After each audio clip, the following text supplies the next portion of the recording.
Hey guys, what's up? I'm Styler, and in this video I will review the HDC Note 4 Spark that I ordered on fastcardtech.com. Remember, if you want to get this phone, first check that your provider supports the frequencies that the phone also supports. In the end, I will also tell you about the pros and cons, so stay tuned. You can also check my full unboxing of the HDC Note 4 Spark on my channel, where I also show the physical aspect and design in details. So to keep this video short, I will just list the most important specifications in the video description and on my blog, and we will jump right to the review. But let's first compare the Spark here with some other phones I have. So let's see, we have here another phone, and this is a clone, one-to-one clone of the Note 4. So let me place this one here. Then I also have here the Note 3. This is a Note 3 clone also. And last, I also here have the Elephone G7s. So let's just compare. First of all, let's compare the Spark here with the Note 4 clone. This is a one-to-one clone. So as you can see here, the display is dark, more dark on this one here.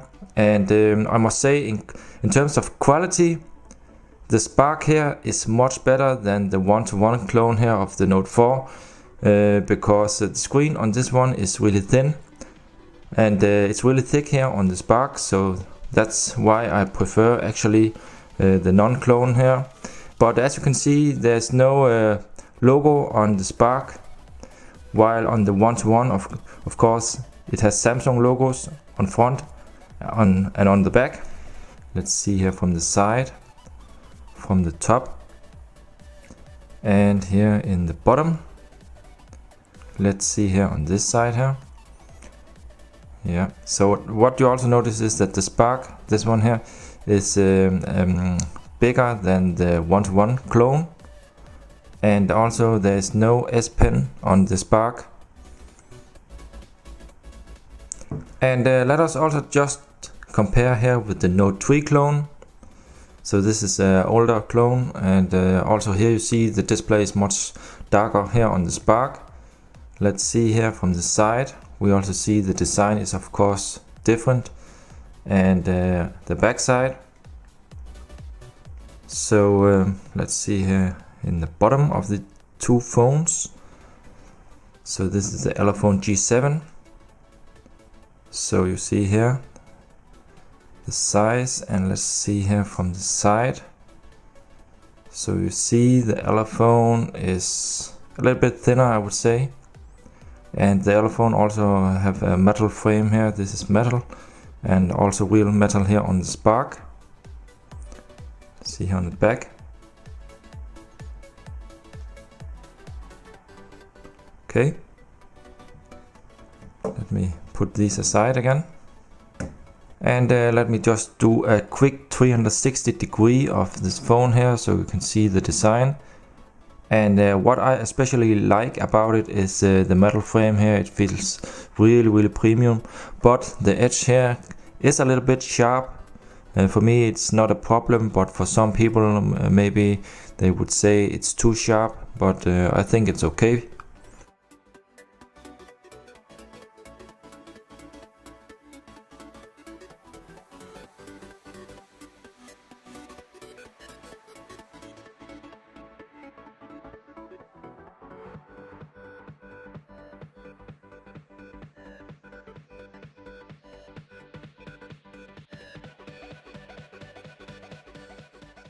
Okay, so now let's boot up the phone, and right now I have enabled the quick boot, so let's see how fast it is.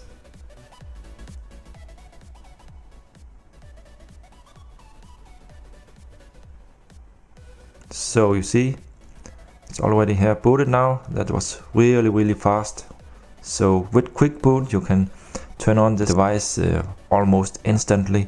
Let's have a look first on the lock screen.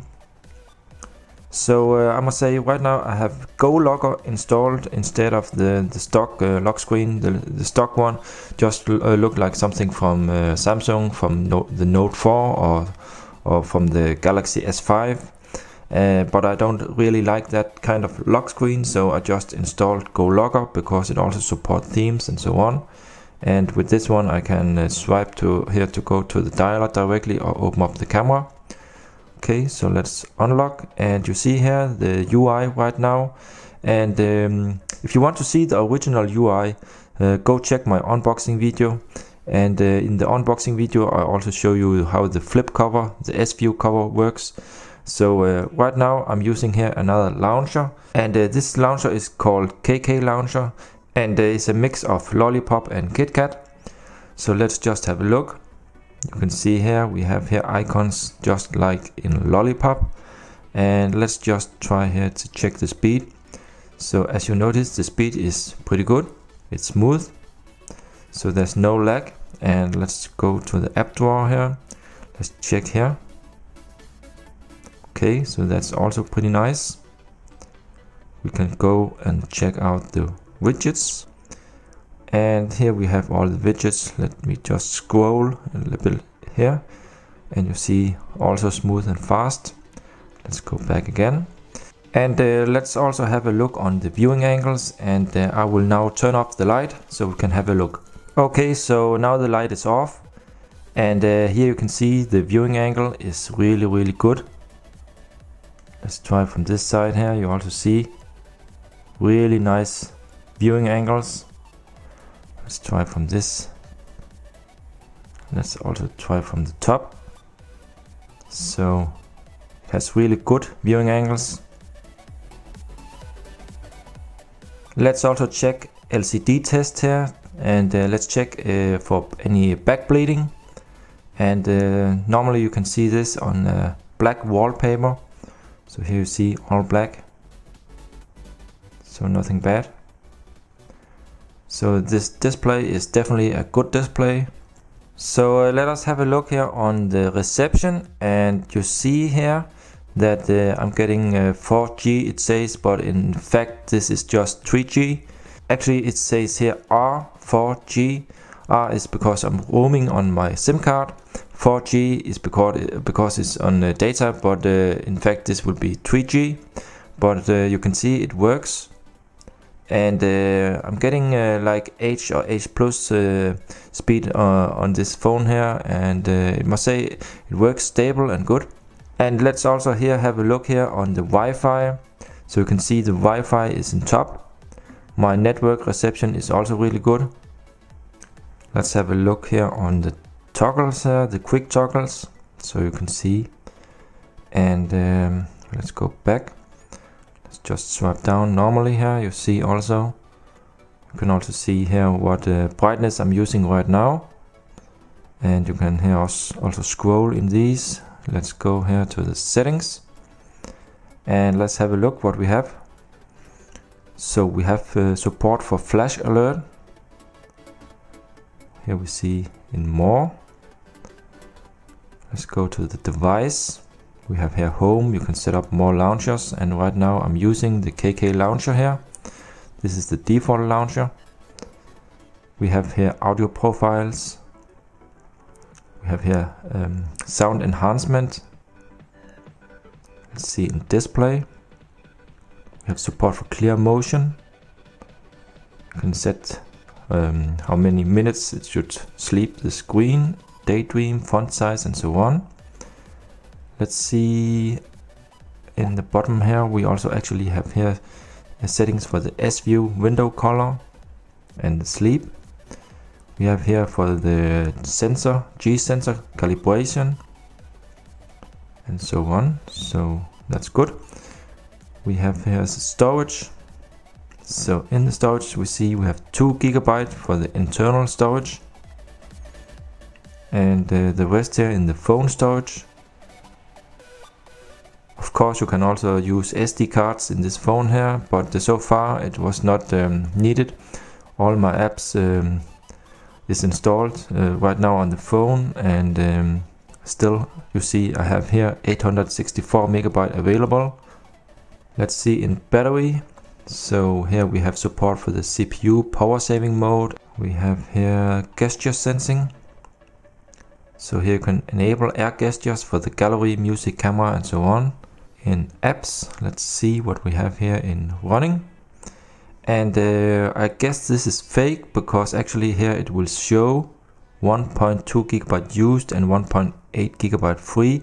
Totally it says the phone has 3 GB of RAM, but this is not true. Actually the official spec says 2 GB, but it could in fact also only be 1 GB. I'm not sure, but the phone does pretty good and well when multitasking, so I haven't had any problems with that. Let's see here in accounts, language and input, language. Let me just scroll through these.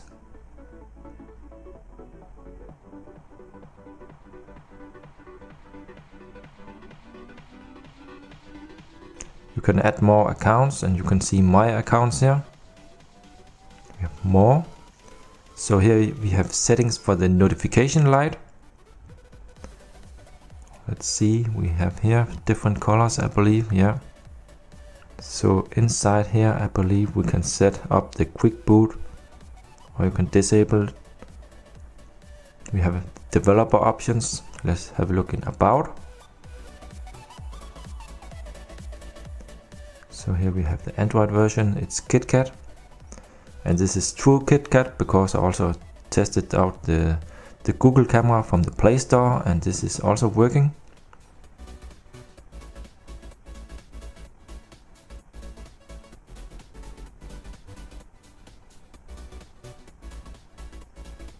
So that's it for the settings. You can also see here the light in the menu and the back. So it's clear light. And let's also test out the notification LED. So here we see it flash in red. Let's try another color here. Let's try green. Yeah. Let's try blue.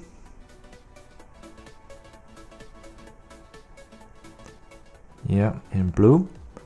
And let's try to see how it handles, for example, purple. Okay.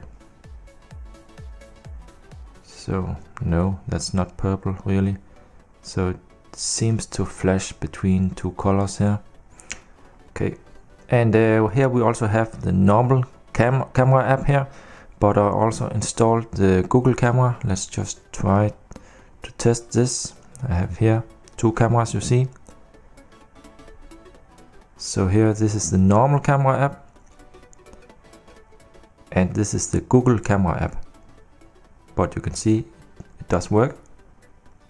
Let's just have a look here in the standard camera app. And you see here, it does autofocus by itself.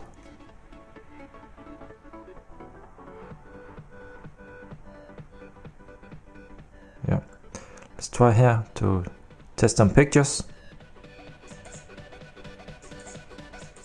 Really fast here also.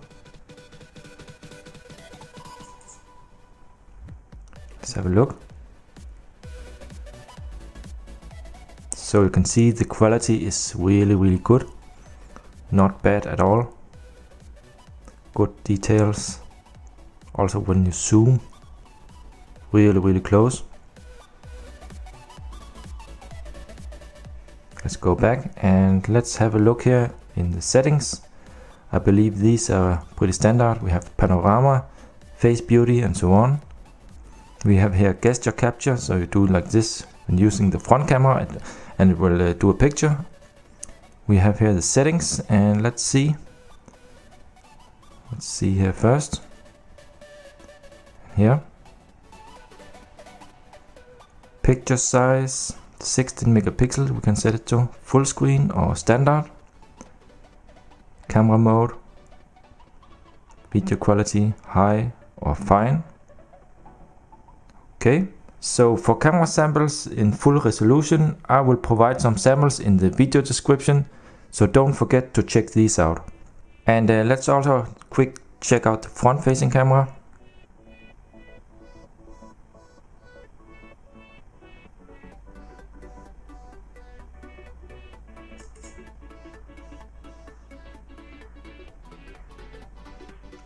Let's have a look. So the quality is also decent here, I would say. Good for selfies. And let's also check out the flashlight. Okay, so you see here, it's okay, I would say, but it's not the strongest. I have seen better on other China devices actually, but you can use this as a flashlight. Okay, so the next thing I'm going to test now is the USB on the go. So I have here my OTG cable and here a USB stick. Yeah, it's found as external USB storage. Cancel. And let's try here with the built-in back speaker.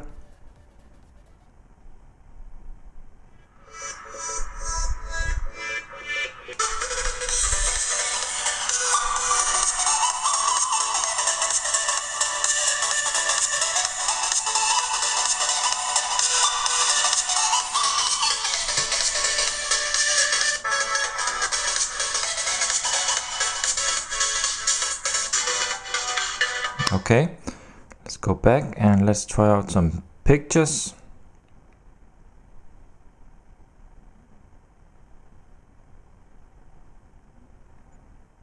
Okay, so this is also working just fine, looking good. And of course these are loaded off the USB stick here. Okay, so let me now try to connect the phone to a Bluetooth speaker. We'll try this one here. So now it's connected. Let's go back to the music player.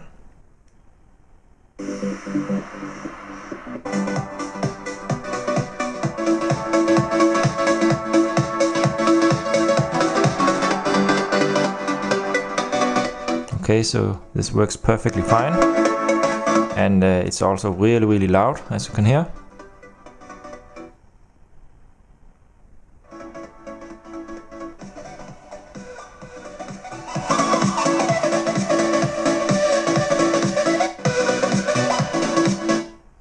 Fine. Okay, so let me also demonstrate here the sound from the headphones, because the sound and the quality is actually pretty good. There's no bad quality in this phone here, so I will just play the music here and try to put this earphone here to the microphone, so you maybe can hear it.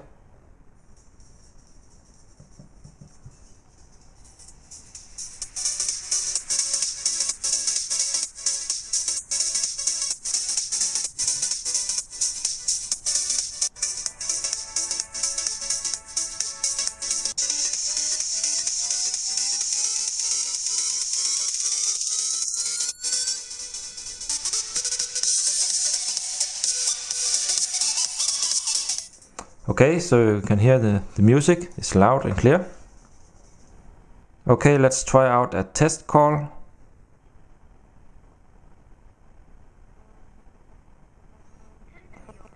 Okay, let's try out the proximity sensor. See if this works. Let's try here. You have no messages in your voicemail box. To listen to your messages, press 1.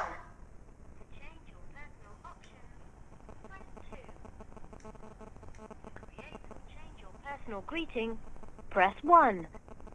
To change your PIN, press 2. Okay, so I hope you could hear the loudness, the volume from the ear speaker here. It's also pretty good and loud. So now I'm going to run some different test apps and a game. I will turn up for the background music, so let's get to it.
So we are now in the end of this review, and I will now list some of the pros and cons.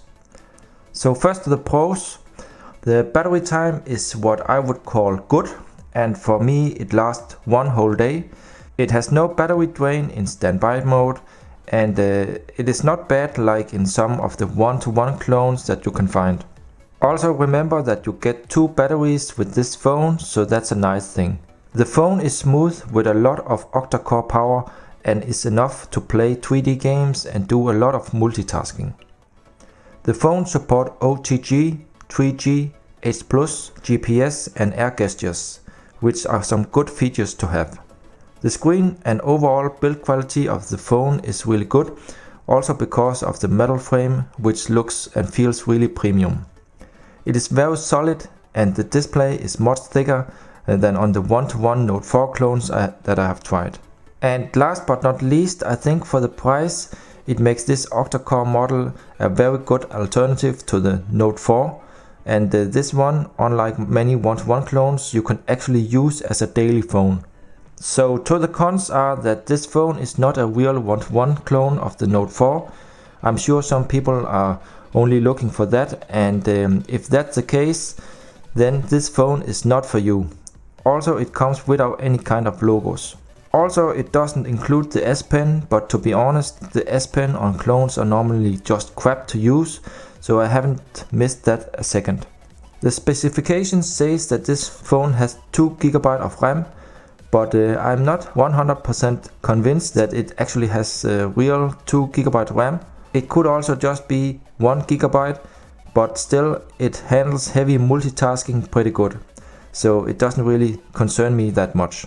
One thing also to notice is that this phone is pretty heavy and big, so if you're not into big phones, then this model is not for you. That's it for the review. Remember also to check out my blog. You find the link in the video description.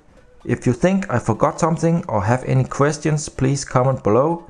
Give a thumbs up and subscribe to my channel for more. Thanks for watching. See ya.